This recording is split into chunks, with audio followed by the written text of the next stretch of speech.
All right, this is The Whistle, Season 6, Episode 4. Season Spring 6, ball just Episode ended. 4. How did y'all think? How did the spring game go? How did the spring season go? How were things for y'all in y'all's position groups?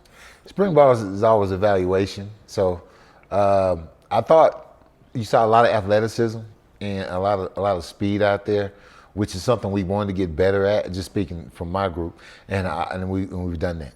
So I'm happy to see that. But it's still evaluation period. So I'm gonna be the typical coach. You know, it was good, but we always can get better. And it's a finished product is what I want to see the fans to see at that later date. So right now we're heading in the right direction. Correct. But always looking to add competition and to make people uncomfortable, because I think that's right. how you get the best out of people. Well, I think from an offensive standpoint, special team standpoint, we're the same thing. You know, we want to be able to evaluate our kids, come out of it, know a good idea of what we had, so we can go in the portal and get what we need. You know, and that's what we're doing right now. You know, that's the nature of college football. That's what every university is doing in the country.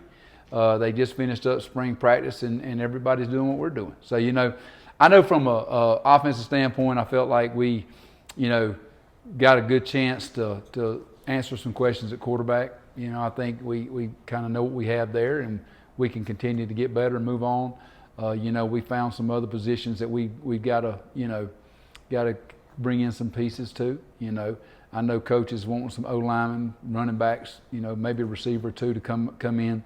You know, special teams wise now, you know, we are very happy with our front lineup. Our kickers, our punter, you know, our snapper. You know, Cam Hawkins did a great job for us snapping. You know, Mata and Buck handled the kicking duties. You know, Stojanovic did a great job, and then Damon Greaves come in, great punter we got from Kansas. You know, now we would like to bring in a depth piece at long snapper, you know, just to give us a depth piece. But but as far as the other positions, you know, we were able to come and fill out a 2 deep on all 6 of our special teams. Feel pretty good with what we got, and excited about the pieces that we're bringing in that'll add to that as well. You know, you got some great names at the kickers, though. I know, Like, right? there's some great names. Stojanovic, Yeah, Stojanovic. Bucky. Stojanovic sounds like a kicker. It does That's sound like a kicker's name. It's a kicker's And then name, man. Buck Buchanan. But Buchanan, like, you Yeah. kicking the air out of that, like a Wild Wild West. Listen. Like, I see a whole commercial for our special teams kicker. Then you got Mata, you know what I'm saying? Mata is Mata. Mata, listen to me. Check this out. Do you film it in the Wild Wild West, an old, like, tombstone? Right. With the tumbleweeds go Yeah. through? Yeah. And then Mata comes out with Absolutely. his poncho on. And he's got his gun, Yeah. you know what I'm saying? He don't Yeah. miss. Then Buck Buchanan, the sheriff Buchanan, with the the straw. sheriff. That's right. You know what I'm saying? That's The long straw Yeah, they put in the that's mouth, right. you know. Good He's Clint sitting Eastwood there. movie. Good Clint It's a Eastwood. good Clint Eastwood It's a movie. good Clint Eastwood. The good, the bad, and the ugly. And they getting ready to throw out, and Yeah. then here comes the outlaw Stojanovic. Yeah, Stojanovic. From over the. Stojanovic might have the biggest over the arms hill. of any kicker in college football. He He got some pop out. He's got some pop out, You know, man. Dude Yeah. works out, man. And then of course we got our boy from Australia. We got Yes, Damon. mate. The new mate. Mate number 2. Yeah, and the coach, new mate. he's over there from the west side, the surfing side. He told me he's surfed with great white sharks before. I don't do no surfing with I told him, I said, I big ain't white getting in nothing. no water with no sharks. No That fish. is not None of happening. that. That's- If I even think there's a shark in the water, I'm getting out. It's in there. Yeah. It's in there, pilot. Let me say, hey, That's let me say something. seed. Somebody, you know, people always ask a question when it's beach season. How do you know if they sharks in the water? And I got a foolproof test. If you take a spoon and you dip it in the water and taste it, and it tastes like salt, they sharks in the water. I guarantee you. If you taste salt, they sharks in the water. Okay. And Have you seen that a little meme or something came on about the shark was hunting? And I mean, he was right there in the shallow part. I'm talking about, like, he was skimming the shallow part where, like, you probably put your 3-year-old Oh, yeah. kid or something Oh, to yeah, just they can stand come up right in. on up there. They can come right there Yes, close. sir. Yeah, man. And yeah. and be swimming though, like they ain't listen, beached and can't move. They if you in a river that runs into the ocean, sharks can be in that thing too. Because bull sharks can live in fresh water. People don't realize that. Bull sharks can swim up into fresh water, and they will be Just right fine. there with you. So if that river is connected to the ocean, just know they can be sharks in it. Yeah, you got me off track, but that was a great one right there. I had to come in on the Sharks now. I had to. Hey, no doubt. You know, I want to talk about this portal. Yeah, let's Okay? talk portal. Check this out. Check this out. I think now the stat is when it first opened up, it was 716 or so kids that entered the portal. Now, 4 years later, it's like 10,000. Over 10,000. 300 and something athletes have entered the portal. What is going on here? Well, What is I this? think part of the problem, or part of the deal, I won't call it a problem. Part of the deal is so many athletes see the guys that make the storylines, that make the headlines. You know, the kid from the quarterback Tennessee Tennessee that just made the headlines, and people were talking about the money. Yeah. You know, the quarterback from Georgia that went down to Miami and got $4.3 million or whatever.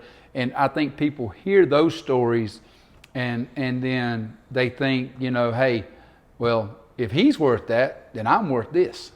And as humans, we're bad about that. We're bad about looking at what somebody else has and looking at them and say, well, I'm as good as he is, so I should be getting paid like him. Yeah. Whereas a lot of kids don't listen to what Coach Prime tries to tell them. Quit chasing that money. Chase greatness, and money will find you. And that's with anything. That is with anything. With coaching, with the business world, with anything. If you chase greatness, the money will find you. And if you chase the money, you're chasing the wrong thing. And I think a lot of these kids, they get out there, they get a couple of people in their ear with some bad advice, and they don't realize that portal can be a black hole. Graveyard. It could be a graveyard. And because I can tell you from my standpoint, I'm speaking for Coach Pollock. I'm not speaking for Coach Prime. I'm not speaking for Coach Hart or anybody. But if I see a kid that's been in the portal since December and he ain't been picked up yet, and here it is almost May, I'm starting to think, all right, now what's wrong? What do I need to know? Why has nobody picked him up? He was at this certain school, and he was a 4 or 5 star, 3 star, whatever, coming out of high school, and now he's stuck in the portal 4 or 5 months. What's going on? Because, listen, man, hey, good players in the portal are like a pretty girl at the club. It don't take her long, okay? It don't take him long to find a team. So, that's another thing. And I think sometimes that people just, they want to test the waters, and they don't realize sometimes the waters, there's a deep end too, and you can drown. You don't ever test when you jump in the pool. If you're trying to test the temperature, don't go to the deep end and fall in. Go to the shallow end, okay? And I think sometimes in this portal deal, they get a little bit ahead of themselves. Yeah. Well, it seems like there's no more stock in Plan A, that people are ready for their Plan B. Right. Like you always talk about, you shouldn't have a Plan B. You should have a Plan A, and you go hard at that. You know what I'm saying? And you believe in that, and you pour your eggs in the basket there to really try to accomplish it. But now, from 716 or so kids to over 4 years later, 10,000. over 10,000. Plan B seems to be very popular. Yes. And I don't know necessarily if that's a good thing or a bad thing. I really don't have any opinion on that way, but I think that it's hard to build chemistry. Yeah. It's hard to build a team. It's a lot of turnover, but a lot of kids are now investing in their Plan B. Is that a bad thing? Yeah. Well, you know what? I tell you what, I think sometimes the kids are betting on themselves. Yeah. And that's not always a bad thing either. Yeah. And I think that under the rules that we have right now, it's their option to use that avenue. And just understand, coaches use it too. We're using it right now to find some pieces that we need for next year. Well, and this is what I found so interesting about that you say that, because you think about it, all right?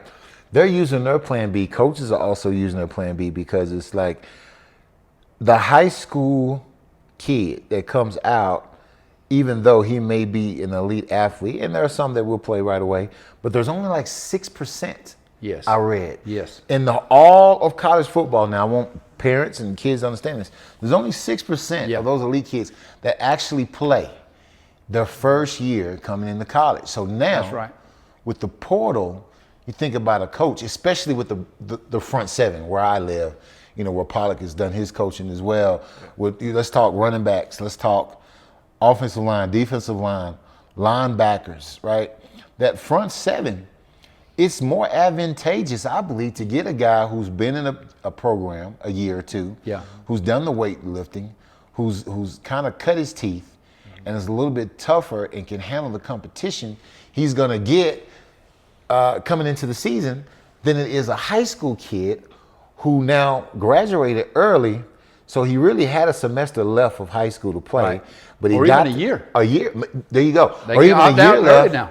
Yep. And now he comes up to college, and he hasn't faced a guy or five guys who are 6'6", 265 to 320, and can run a 4.9 or 4.8. I would also say too that of that 6 or 7% of the freshmen that are coming in, who are the young guys that you hear about in college football that make immediate impacts? Receivers and DBs, right? The kid from Alabama, yes. The kid from Ohio State. You rarely hear about linemen, O-linemen, D-linemen, linebackers.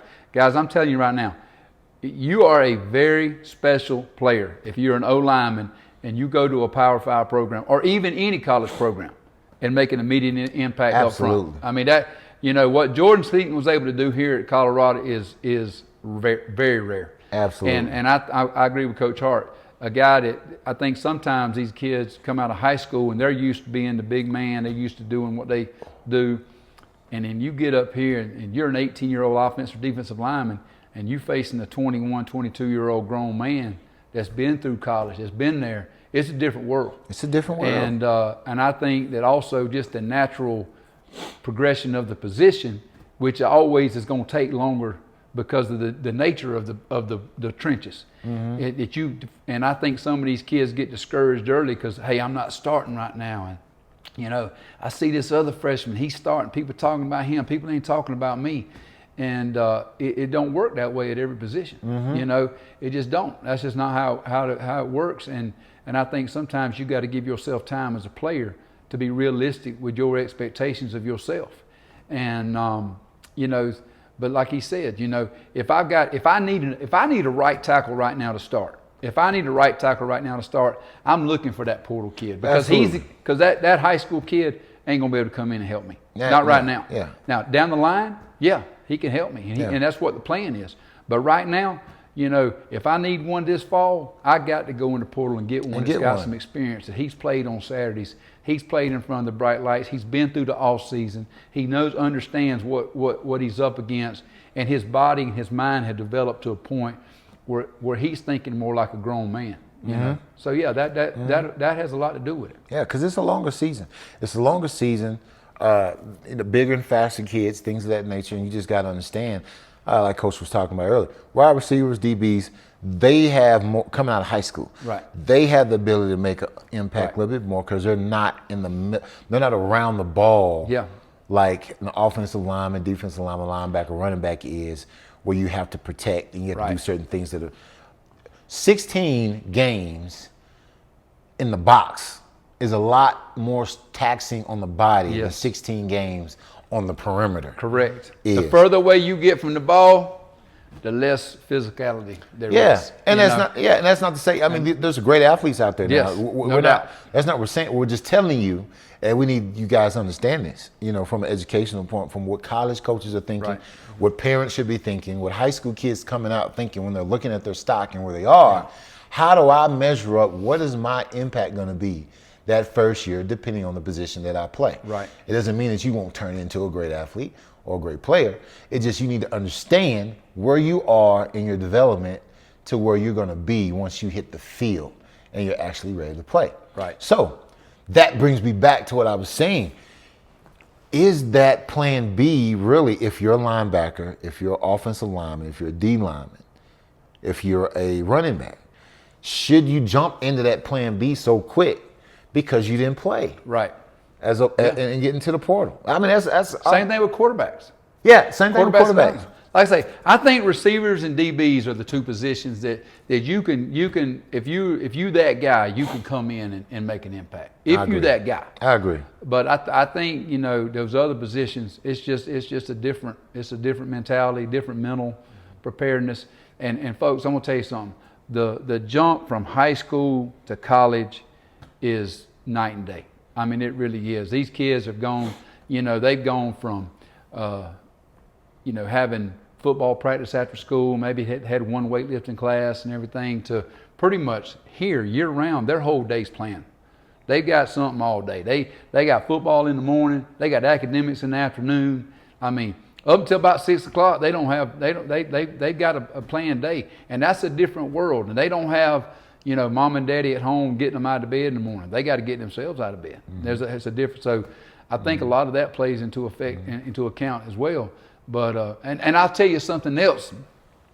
If you'll look at the high school kids who are opting out their senior year and jumping into the college game, you know, you're looking at it's quarterbacks, it's receivers, it's DB, it's those skill type positions that are doing that. You don't see a lot of offensive linemen and defensive linemen saying, hey, you know, more defensive linemen than offensive linemen, but you don't see a lot of them just jumping up and skipping that year. And there's a reason. It takes time at those positions to be the kind of player that can compete at this level, you know. So yeah, we got a couple more days before the portal closes up, and we're working hard to bring in some pieces, and you know. But I tell you what, let me just, you know, back up for a second and talk about our spring game for a second, Coach. I was very pleased with the crowd. I thought, even though we didn't have a sellout, you know, considering what I saw, looked around the country, and a lot of people, the attendance was down. Yeah. But our folks showed up. It was a great crowd, and you know, I felt really good about what we accomplished last Saturday. Yeah. You know, I thought we didn't get anybody hurt.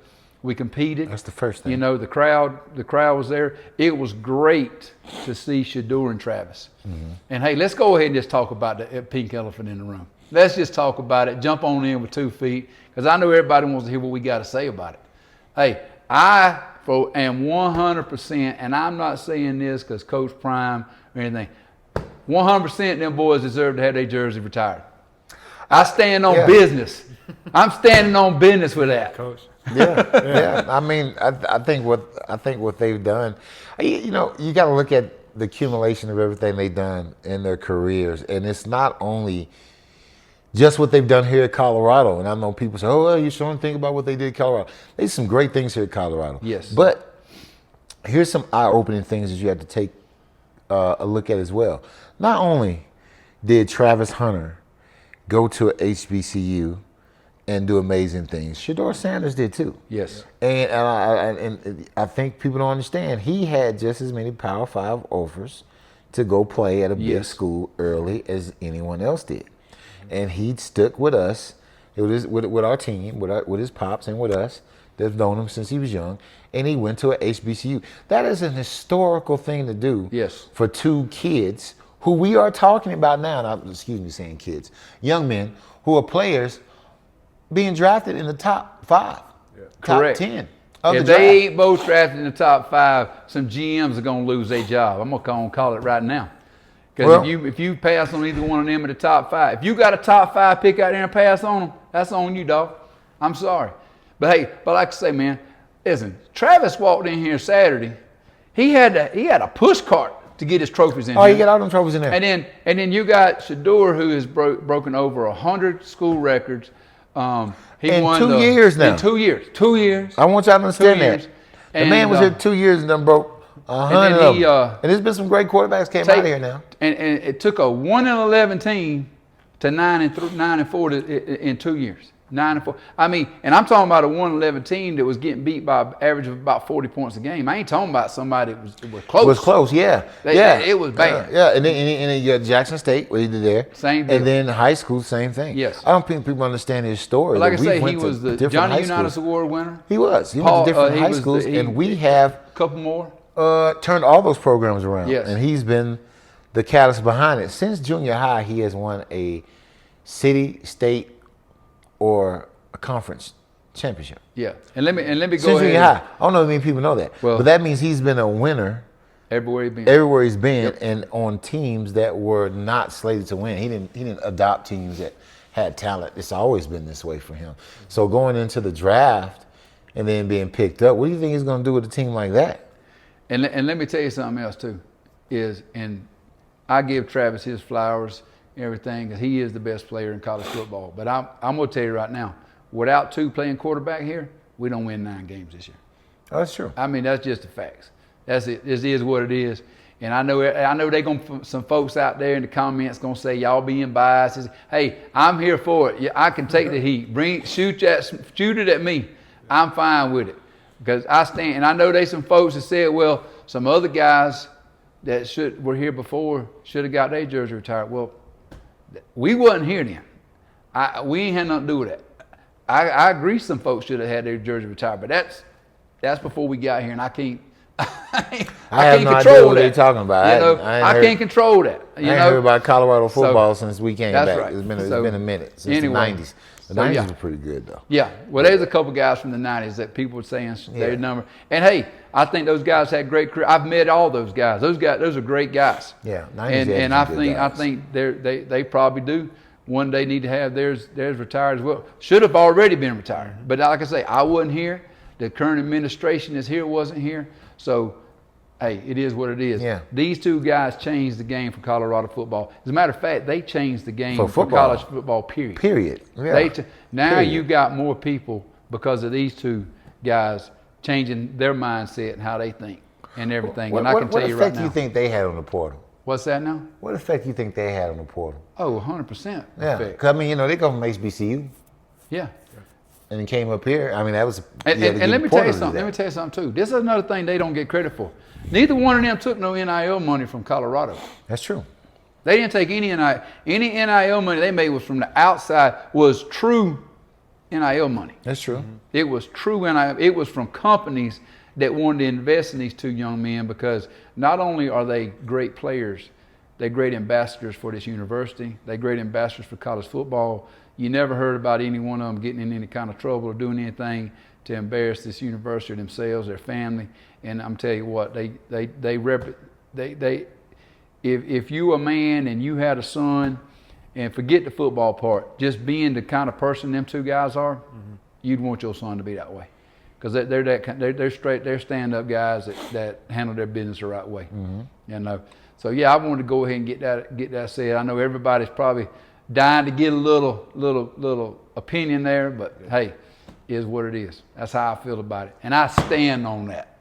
Stand with you, buddy. You I know? stand with you. I stand on that. I stand with you. Gun Barrel is right up the street. We stand right there That's in right. Gun Barrel. That's right. Y'all want to argue, y'all come to Gun Barrel, Absolutely. Colorado. Absolutely. We'll be there. Absolutely. Well, Coach, hey, listen, we got recruiting season coming up. We do got recruiting season We got to coming get up. on the Gotta some road new in buffs, May. man. Got to get some of these. We can't forget about our high school recruits. We got a great 26 class that We do. we've been working on. We do. And we trying to sew some of them up and get some of them in May. So we're going to be on the road. So you may see some of us around. You know, if you definitely see see us in that. the airport, say hey. You know what I'm saying? Say it's a lot of some of them favorites y'all got there. Turn us on to what's a good food choice in your city. That's right. You know, Hey, or beverage or some sort. Exactly. You know what I'm saying? shoot, I tell you what, I'm from Atlanta and I could still use some suggestions. And I know my guy here's from Dallas. Yeah, and Dallas, he could use Texas. some I could suggestions. use some suggestions. Anywhere we gonna be, just shout us out and tell us where to meet up for a good meal, Yeah. a good drink. You know. Yeah. But anyway, well, Coach, listen, we got to wrap this up, man. We We gonna got to be hitting get the we road got to soon. get to work. That portal's hopping, and we got to get on the phone. I've been on the phone all morning. Yes, I sir. tell you, Watching it's videos and constant, talking to folks, man. We're going to get somebody That's what in we there. do. I get a text. This guy's in the portal. I turn the video on. I watch him. If I like him, I call him. If I don't, I get the next guy. So You set it up there's right a lot now. going on right now. A lot going on. A lot of great things in college football going on. And you know, let's don't focus on the negative. Let's focus on the positive. Yep. We changing people's lives. And Yeah, we got some. And- We got some good things happening in the stadium too. We were out here looking. boy. I don't know. We can tell y'all, show Man. y'all, but when y'all come back, it's gonna be some. something. It's gonna Yeah. be some. It's some. excavators down there. And some, Dude, they got Getting big some trucks dirt up. running across that. They got boards so the trucks won't mess the grass. I don't know why they're Yeah. worried about the grass. yeah, you're right. There's some But, big changes coming There's now. some changes coming to Folsom Field. We're Y'all gonna excited see about some it. stuff now. You know, hey, now I'm gonna tell you something. I think it's a good thing. I think it's a good thing. It's like Coach said. You know, we going with getting the turf because we plan on being in the playoffs, right? Yeah, getting that turf too. Hey, you know what? All our fans, anybody who sits in those seats that are up under where the press box is, you know, y'all know what I'm talking about. Yeah. It's over there. Looks like little condos, little apartments almost, the little area right there. Yeah. Can y'all tell us in the comments, do y'all have heaters in there? Are there heaters in there when it gets cold or something like that? And them covered seats on the visitor side. Yeah, on the visitor side. Yeah. I want to know what's in there. Yeah, what's is in it, there? Is there any TVs up in the corners or something? I'm just curious, what's all in there? I've never been in that. I've section. never been in that section I've either. been up in the press box because I was in the press box last year. Yeah. But we never did pit stop on, and in look, them take a look, sections. huh? I ain't either. I didn't ain't do that. I We don't didn't know. do Maybe You know? maybe one So of these we'll days see. in summer we run the camp. We run the kids camp. May or go up something. there. Might go over there and I just want to know what's in there. I'd be so curious sometimes to figure out what is in there. It looks fun, like a little club section or something. I don't know. They are pretty But I loud tell you in what, the stadium, from the plans they got, it's going to be beautiful next year. Yeah. So we're excited about that, and you know, we hoping that we host a playoff game. Oh, maybe we will. or maybe we just get a bye. Let's just get a bye. I like to buy. I like to buy. I want to buy. I want the bye. Let's get the buy. I want the bye. Yeah, everybody. That's Bus for the buy. Bus for the bye, baby. Hashtag bus for the Right there, right there. Yeah, get some shirts together. I know y'all will. Yeah. Well, Y'all guys, have listen, we got to get out of here. We got to get back to work. We're glad we got to visit with y'all today. The whistle. Buffs on me, buffs on 3. 1, 2, 3. Buffs. Buffs.